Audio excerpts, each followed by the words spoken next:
fisiología, principalmente mostrarte cuáles son los sistemas fisiológicos. Básicamente la fisiología va a hablar de todos estos sistemas: tegumentario, musculoesquelético, cardiovascular, inmunitario, respiratorio, gastro, renal, endocrino y nervioso. ¿Qué es lo que vamos a ver en la parte fisiológica? ¿Cuáles son los órganos que componen a cada sistema y desde luego cuál es su función? Si nosotros nos vamos a los más importantes, los más resaltan en fisiología: musculoesquelético, cardiovascular, respiratorio y nervioso. No porque los otros no sean importantes, sino porque estos van a cumplir mayor función en el área fisioterapéutica. Hablando de los componentes, pues el músculo esquelético, músculos y huesos; cardiovascular, corazón, vasos y sangre; respiratorio, todo lo que tiene que ver con el sistema respiratorio, pulmones, tráquea, laringe y árbol bronquial; y finalmente en el nervioso, todo lo que es mi sistema nervioso central, que es encéfalo, tallo mesencefálico, médula espinal y todo lo que conforma al sistema nervioso periférico. Respecto a sus funciones, nos queda bastante claro y lo han visto en algunas otras materias. En el caso de músculo esquelético, es un soporte y protección de algunos de los órganos internos; cardiovascular, transporte de oxígeno, que es el más importante, así como la eliminación de productos de desecho. Si nos vamos al respiratorio, mencionábamos que el proceso más importante es el intercambio de oxígeno y dióxido de carbono. Básicamente el famoso proceso de hematosis, que mencionábamos que era el intercambio gaseoso a nivel alveolar. Y finalmente en el nervioso, que mencionamos que es uno de los que más impacto va a tener en la parte fisioterapéutica, es importante recordar que dentro de sus funciones es la interpretación e integración de la información, que mencionábamos que se da a lo largo de todo el sistema nervioso; la regulación de las funciones de los órganos. ¿En qué sentido regula? En que puede liberar o inhibir la liberación de sustancias para efectos directos. Otoniel, ¿qué habíamos dicho que eran los neurotransmisores? Eran los encargados de llevar las señales eléctricas a los músculos y los órganos del cuerpo. Llevar las señales eléctricas, no. Mencionamos que es una sustancia química, ¿no? Si hablamos de qué es una sustancia química, no hay más. ¿Qué hace esa sustancia química? Activa o genera respuestas en tejido, que pueden ser de tipo excitatorio o de tipo inhibitorio, ¿vale? Y entonces mencionamos que el sistema nervioso central, a través de la liberación de estas sustancias, puede activar o inhibir ciertos efectos o actividades en la célula, ¿vale? Y por eso se conocen como sustancias o moléculas reguladoras. Regulación de la actividad muscular, ¿por qué? Porque mencionábamos que el sistema nervioso puede activar respuestas contráctiles o inhibir respuestas contráctiles. ¿A partir de qué? A partir de la liberación de neurotransmisores, ¿vale? Dentro de esos neurotransmisores, lo que habíamos visto un poco en la introducción, Rosario, ¿cuáles eran los neurotransmisores por excelencia inhibidores de la médula espinal?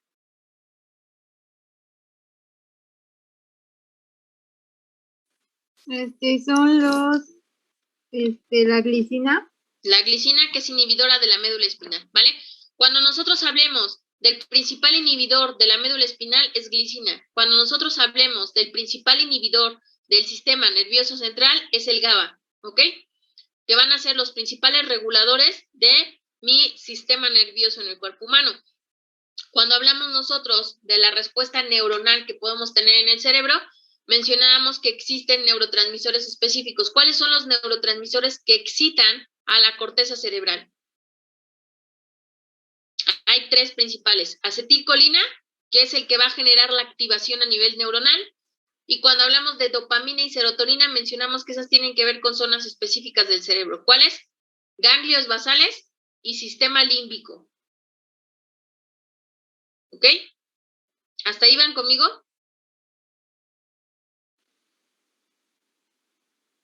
Claro.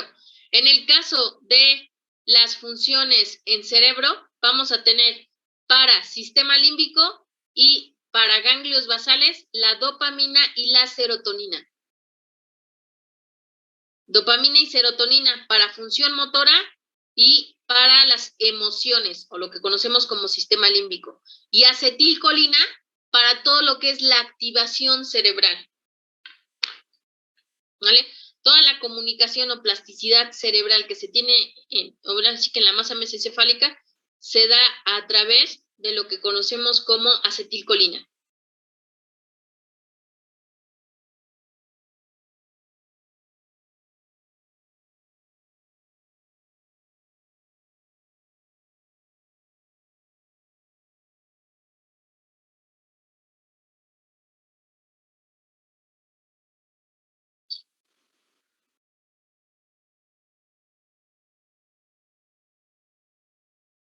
Vale.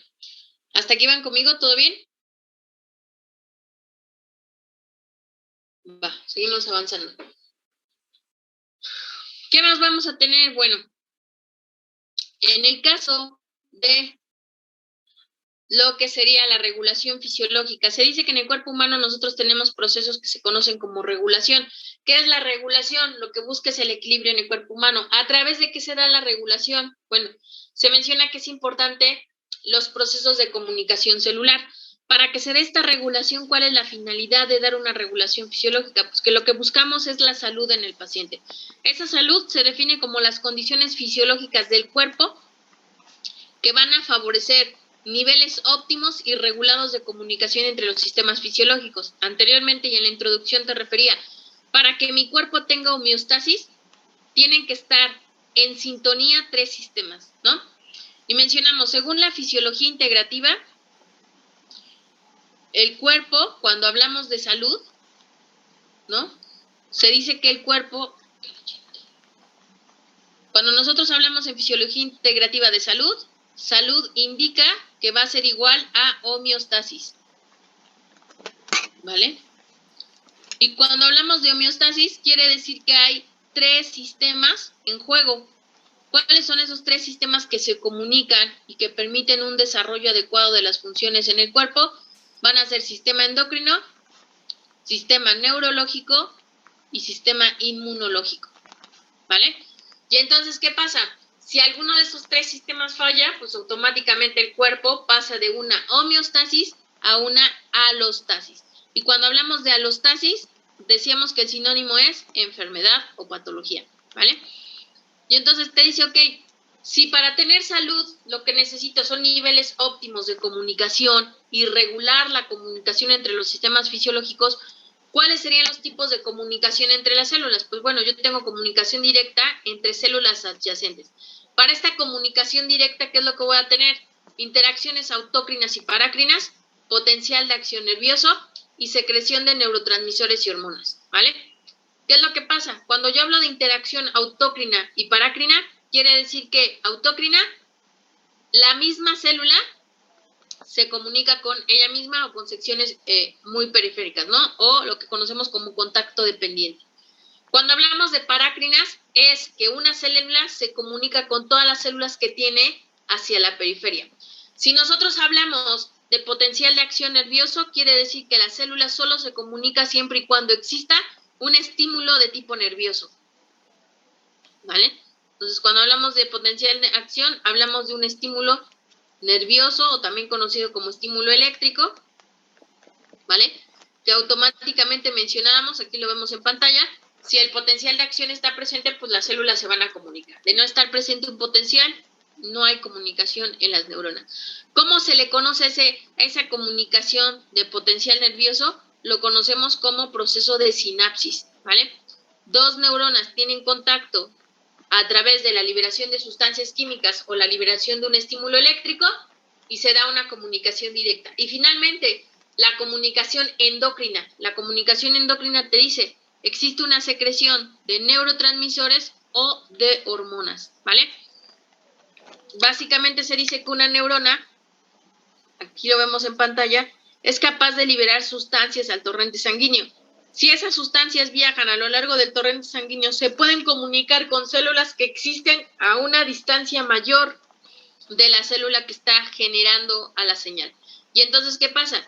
La comunicación endocrina permite que una célula que se quiere comunicar con células alejadas pueda comunicarse a través de la secreción de neurotransmisores y de hormonas que son liberadas al torrente sanguíneo.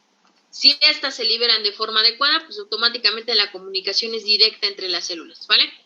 Entonces, tipos de comunicación, contacto dependiente, lo que conocemos como interacción autócrina. La célula se puede comunicar a ella misma o necesita de un contacto celular específico. La parácrina, que mencionamos que par quiere decir periferia. Entonces, la célula se comunica con todas las células periféricas que se encuentran a su alrededor. Sináptica, hablamos de que se necesita un potencial de acción nervioso, ¿vale?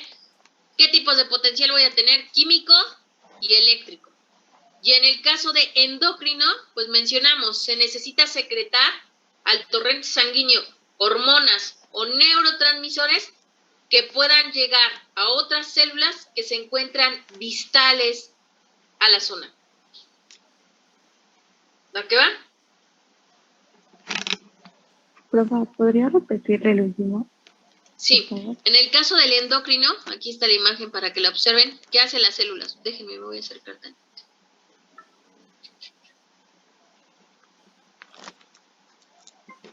Voy a explicarlo con las imágenes. Esto que tienen anotado acá es lo que está en las imágenes, ¿vale? Entonces, vale. ¿Qué es lo que vamos a tener? En el contacto dependiente o lo que conocemos como comunicación autócrina, mencionamos que la célula se comunica a ella misma o con una célula de contacto directo. En el caso de parácrino, par, el término par significa que es periférico, ¿vale? Entonces, cuando hablamos de parácrino, quiere decir que una célula progenitora se comunica con todas las células que tiene a lo largo de su periferia, siempre y cuando estén cercanas, ¿vale? De ahí, ¿qué otro tipo de comunicación tenemos? Vamos a tener la comunicación sináptica. ¿Por qué se dice que es sináptica? Porque tiene que haber contacto entre las dos neuronas. Ese contacto, ¿de qué tipo puede ser? Puede ser de tipo químico o puede ser de tipo eléctrico. Y automáticamente lo que van a generar es un potencial de acción que permite que las células se comuniquen. Y finalmente en el endocrino dice, hay una célula madre que tiene sustancias que son liberadas al torrente sanguíneo, este es el torrente sanguíneo, esta es mi vena, libera a las células sus hormonas, las hormonas o las moléculas pueden viajar a lo largo del torrente sanguíneo y cuando lleguen a células que se encuentran en la periferia distales de la célula endocrina, pues estas pueden recibir a través de sus receptores, que son estos en verde, pueden recibir a las sustancias, o en este caso a las hormonas, y automáticamente activarse. En el caso de la endocrina se dice, una célula progenitora libera hormonas, las libera el torrente sanguíneo, y el torrente sanguíneo se encarga de comunicar esas hormonas con células que están distantes a la célula endocrina. Esto con la finalidad de generar una comunicación a distancia, ¿vale? ¿Hasta ahí vas conmigo? Profa, gracias. Va. ¿Qué más vamos a tener? 3 conceptos importantes que ya hemos tomado y retomado y retomado al inicio de la historia y de fisiología. La homeostasis, ¿cómo queda definida ya en palabras teóricas, tal cual como lo dice Guyton? Es el mantenimiento de la constancia del medio interno por la acción coordinada de procesos fisiológicos. En palabras simples, es el mantenimiento de equilibrio en la función de los sistemas internos. ¿Cuáles sistemas? Ya habíamos hablado de 3 principales: endocrino, inmunológico y nervioso. Si queremos dar una explicación más extensa, que es la que ustedes pueden anotar, es el mantenimiento de la constancia del medio interno, que es el equilibrio del medio interno, por acción coordinada de procesos fisiológicos. ¿Cuáles son esos procesos fisiológicos? Los que se llevan a cabo en los 3 sistemas del cuerpo humano, en el sistema inmunológico, en el sistema endocrino y en el sistema nervioso, ¿vale? ¿Qué es lo que pasa si la homeostasis se altera? Automáticamente existe un funcionamiento inadecuado de los diferentes órganos, que es lo que conocemos como alostasis. Si mi paciente está enfermo, presenta lo que se conoce como alostasis, enfermedad.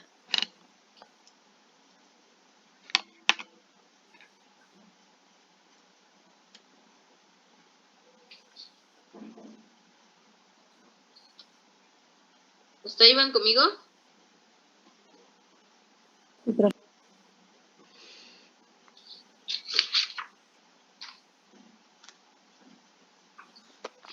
Va.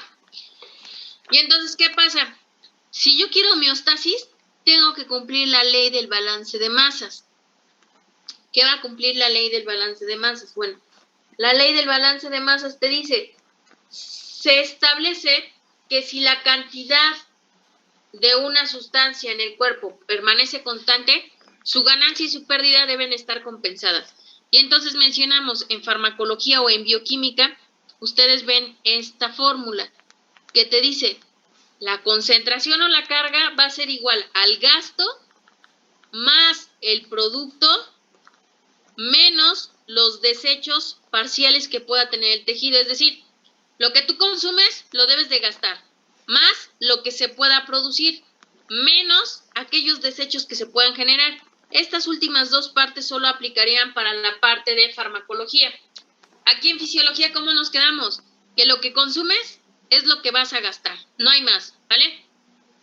Si hablamos de producción, ejemplo, podría ser cuando tú consumes mucha azúcar, pues tienes que hacer el ejercicio suficiente para gastar ese azúcar, pero además, en el ejercicio, ¿qué pasa? Tienes sudoración, entonces, ¿qué estás produciendo? Energía.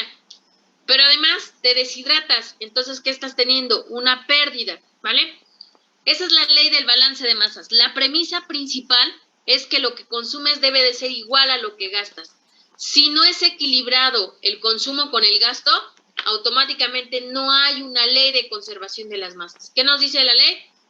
Que se establece que si la cantidad de una sustancia en el cuerpo permanece constante y su ganancia y su pérdida deben estar compensadas. No es lo mismo que yo orine 3 litros que yo tenga una orina en una cantidad de 3 litros, pero que solo consuma 2 litros de agua. No es lógico. Algo está sucediendo ahí que está haciendo que mi paciente consuma 2 litros, pero pierda 3. Y entonces, ¿qué pasa? Ya no se cumple la pérdida compensada ni la ganancia compensada, porque el paciente ya está orinando más de lo que consumió.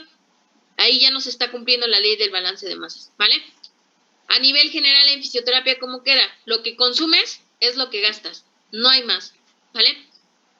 Si yo puedo tener ganancias o pérdidas, eso va a depender del proceso en el cual se esté llevando a cabo la ley de conservación de masas. ¿Ok? Si estamos hablando de un proceso de pérdida de peso, ahí, por ejemplo, la ley podría cambiar.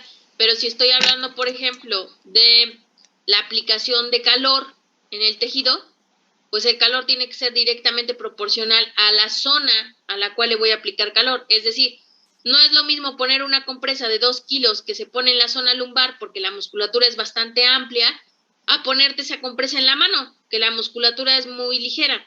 ¿Sí queda claro? ¿Hasta ahí van conmigo? Ahora, ¿qué pasa? Si existe ausencia del balance de masas, la homeostasis es responsable de retomar los sistemas a niveles normales. ¿Qué pasa? Si mi cuerpo no está gastando lo mismo que está consumiendo, quien tiene que regular rápidamente las funciones es el proceso de homeostasis, ¿ok? Se tienen que activar a los 3 sistemas para ver qué es lo que está pasando. Si a nivel endocrino está funcionando, si a nivel inmunológico está funcionando, o si a nivel nervioso está funcionando. Ok, no tengo respuesta del sistema homeostático. ¿Qué hago? Pues entonces, para recuperar la ley de balance de masas, me voy a los mecanismos de retroalimentación. ¿Vale? Ojo aquí, y voy como de forma resumida. Homeostasis mencionamos que es salud siempre, ¿no? Para que tú tengas salud, debes cumplir la ley del balance de masas. Si la ley del balance de masas no se cumple, ¿qué tengo que hacer? Regrésate al sistema para ver cuál de los sistemas es el que no funciona, ¿vale? Y lograr el proceso de homeostasis. Pero si tampoco funciona o responde ninguno de mis sistemas, ¿qué tengo que hacer? Me voy a mecanismos de retroalimentación. ¿Sí van hasta ahí conmigo? Sí, por favor. Vale. ¿Cuál sería un ejemplo evidente de esto? Paciente diabético. Todos conocemos a un paciente diabético. ¿Se cumple la ley del balance de masas? No, porque tiene poliuria, polidipsia, polifagia. Poli mucho. Poliuria, demasiada orina. Polidipsia, demasiada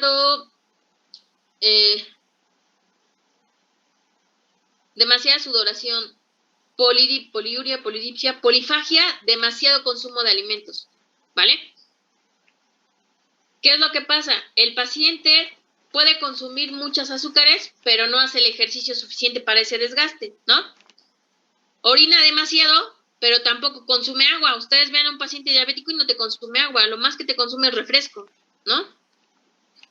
¿Se cumple la ley del balance de masas? No se cumple. Tiene un exceso de todo. ¿Su sistema puede recuperar el proceso de homeostasis? No, porque ya es un paciente diabético. El sistema nervioso ya no responde. ¿Y qué es lo que tiene el paciente? Neuropatías. El sistema endocrino ya no responde. ¿Qué pasa con un paciente diabético? Todo el tiempo anda de malas, responde, grita, se altera, ¿no? Porque el sistema endocrino ya no está liberando levotiroxina, o lo que conocemos como la hormona T3 y T4.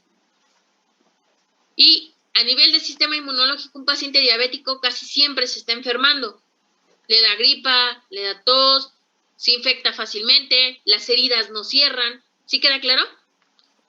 Entonces, ¿qué está pasando? Ya no se cumple la ley del balance de masas, ya no se cumple la homeostasis. ¿Qué es lo que me queda? Mecanismos de retroalimentación. ¿Cuáles van a ser esos mecanismos de retroalimentación? Pueden ser positivos o negativos. ¿Cómo se dan esos mecanismos de retroalimentación? A través de estímulos externos, ¿vale? ¿Cómo lo usaríamos con el paciente diabético? Bueno, si el paciente diabético dice que ya no cumple la ley del balance de masas y ya tampoco cumple la homeostasis, ¿qué padecimientos puede tener? Uno de los padecimientos más comunes de un paciente diabético es la neuropatía diabética. O algunos han visto también el famoso pie diabético, ¿no? ¿Qué tiene el paciente cuando tiene una polineuropatía o pie diabético? Cuando tiene polineuropatía tiene muchísimo dolor. No lo puedes tocar, no se puede sentar, no puede estar acostado, no puede ver tele, no puede ni comer a veces por el dolor. ¿Qué puedo hacer para quitarle ese dolor? Tengo que aplicarle un estímulo, ¿vale? Ese estímulo, ¿qué va a hacer? Un mecanismo de retroalimentación. ¿Para qué? Es como si fuera un reseteo de su sistema nervioso central para enseñarle cómo viaja el estímulo eléctrico. Entonces yo le aplico corriente eléctrica, le mando estímulos a su médula espinal, a su sistema nervioso central, y entonces, ¿qué pasa? Resetea al sistema de conducción cardíaco, resetea a su sistema nervioso central, y después de ciertas sesiones el paciente te dice, ¿sabes que ya no tengo nada de dolor? ¿Vale? ¿Por qué? Porque aplicamos un estímulo del exterior hacia su sistema nervioso central para poder regular las funciones que cumplía ese sistema nervioso central. ¿Vale? ¿Me puedo ir sobre el sistema inmunológico? Pues sí, lo hace el área médica, que le da metformina y le da otra farmacología. ¿Me puedo ir sobre el sistema endocrino? El endocrinólogo le prescribe levotiroxina para quitar un poquito esta parte del humor, de los dolores constantes, pero a pesar de ello te dice, sigo teniendo dolor. Bueno, ya en la parte neurológica, nosotros nos vamos con mecanismos de retroalimentación, ¿vale? ¿Cómo se le conoce los mecanismos de retroalimentación en la parte práctica? Como biofeedback, ¿vale? ¿Por qué es biofeedback? Porque es una retroalimentación al tejido vivo. Una retroalimentación solo se puede hacer si el tejido está vivo. Y cuando hablamos de una retroalimentación positiva, es todo aquello que active, modifique o aumente la función del tejido, ¿vale? Si fuera una retroalimentación negativa, frena, bloquea o inhibe la actividad del tejido. En este caso, si yo hablo de un paciente con neuropatía diabética, ¿qué tipo de retroalimentación le daría? ¿Positiva o negativa? Negativa. Negativa. ¿Por qué? Porque quiero bloquear el dolor, ¿cierto? Vale. Ese mismo paciente tiene un pie diabético. Cuando hablamos de pie diabético, pues normalmente lo que pasa es que no percibe los estímulos sensitivos. Un paciente con pie diabético puede golpearse el dedito, se hace una herida, se infecta la herida, se necrosa el dedo y él ni en cuenta, ¿eh? Entonces, un pie diabético es cuando el paciente normalmente deja de percibir las sensaciones. Cuando yo un pacientito diabético llega al desarrollo de pie diabético, que quiere decir que el pie diabético ya no percibe los estímulos sensitivos, ahí estamos en una etapa avanzada importante. ¿Qué puedo hacer en un paciente diabético? Algunos dicen, no, profe, pero si no tiene herida, pues ¿qué le vamos a hacer? Nada. Claro que le haces. Si es un paciente que ya se diagnosticó que tiene pie diabético porque ya no percibe los estímulos somatosensoriales en la planta del pie o a lo largo de todo el dorso de pie, es un candidato a retroalimentación positiva. Le aplico estímulos en la planta del pie para que vuelva nuevamente esa percepción sensitiva. Recuerden que la fisioterapia, su principal finalidad es mantener, restablecer y ayudar al paciente para que tenga una vida lo más independiente posible. Si el paciente logra percibir los estímulos del exterior, pues obviamente no se va a lesionar. y si no se lesiona, pues no se va a amputar a esa estructura. ¿Vale? Entonces, estos dos ejemplos son para mostrarte cómo sería la retroalimentación positiva. En el caso del paciente diabético, algo de lo que nos falta muchísimo es esta parte de fisioterapia preventiva. Muchas veces dicen, pues es pie diabético, no tiene nada, hasta que se dañe el pie, hasta que tenga una herida, pues ya que venga fisioterapia para el tratamiento de la herida o para la reeducación de la órtesis. Y no es así. También podemos hacer la prevención para evitar que llegue esa herida. Ya un paciente cuando es diagnosticado con pie diabético, ya la patología está súper avanzada y solo se espera pues la amputación de algún tejido o un paro cardíaco, ¿vale? Que es por lo que mueren muchos pacientes diabéticos. ¿Hasta aquí van conmigo? Sí, profe. Va. Una vez que vemos estos términos, nos vamos ahora sí a los efectos que podríamos tener en el cuerpo humano. Primero, ya que tenemos la homeostasis, la ley de conservación de las masas y la retroalimentación, vamos a ver qué es lo que presenta mi cuerpo en sus diferentes sistemas. Dentro de los sistemas, uno de los importantes es el sistema tegumentario, que va a tener propiedades gracias a la concentración de líquidos corporales y a la concentración de la homeostasis, ¿vale? ¿Qué relación tienen los líquidos corporales y la homeostasis? Hay que recordar que los líquidos van a generar algo que se conoce equilibrio hidroeléctrico, que de igual manera permite mantener a los órganos internos en condiciones adecuadas. Yo no puedo tener homeostasis si mi cuerpo no tiene las concentraciones idóneas de líquido, ¿vale? En muchas ocasiones a veces decimos, es que ya le puse calor, ya le ayudé a hacer ejercicio, ya le puse ultrasonido. ¿Y cómo está su alimentación? No, pues no sé. Checa la alimentación del paciente. Si no hay un consumo adecuado de líquidos, ese paciente no se va a recuperar. ¿Por qué? Porque no hay nada que hidrate, no hay nada que mantenga el equilibrio celular en el interior del paciente, ¿vale? Y entonces mencionamos, la célula es capaz de captar el líquido extracelular, el oxígeno y los nutrientes que éste tiene hacia el interior, y también tiene la capacidad de desechar todo lo que son productos metabólicos no necesarios de la célula. Entonces, así como el líquido provee de sustancias a la célula, también puede desechar aquellas sustancias metabólicas que ya no necesita. Por lo tanto, este líquido se encarga de mantener el proceso de homeostasis. Ahora es importante recordarte, para un correcto funcionamiento del organismo, yo necesito nutrientes disponibles en el cuerpo. ¿Qué nutrientes necesito? Oxígeno, agua, glucosa y aminoácidos. Oxígeno a nivel del sistema respiratorio, agua a todo lo que involucra el sistema endocrino e inmunológico, glucosa y aminoácidos tiene que ver con toda la energía que se provee al cuerpo humano. Pero ¿qué más pasa? En biología celular te decían, si tu célula es sometida a un cambio de acidez o de temperatura, esta puede cambiar su permeabilidad. Y entonces, o te deja salir más sodios, más potasios, o te deja entrar glucosa, o te deja salir mucha agua, o no te deja permitir el paso a otras moléculas como moléculas de oxígeno. Entonces, es importante recordarte, ya que tenemos estos nutrientes en el cuerpo, siempre tenemos que tener mucho cuidado con el pH y la temperatura. ¿Por qué? Si el pH aumenta, puede generar apoptosis celular. Apoptosis es muerte celular. Si el pH baja demasiado, puede generar apoptosis celular.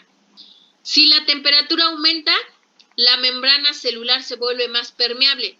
Y entonces, ¿qué pasa? Pierdes iones. Y si se pierden iones, hay un desequilibrio hidroeléctrico. ¿Qué pasa cuando ustedes tienen contacto, por ejemplo, en algún lugar con mucha temperatura y se deshidratan? Al otro día están que ni aguantan el dolor de cabeza, ¿no? Ya estás afectando a tu sistema nervioso. Creo que ya nos va a sacar. Entonces salimos y entramos, porque si ya nos va a sacar, luego me quedo hablando, ¿no?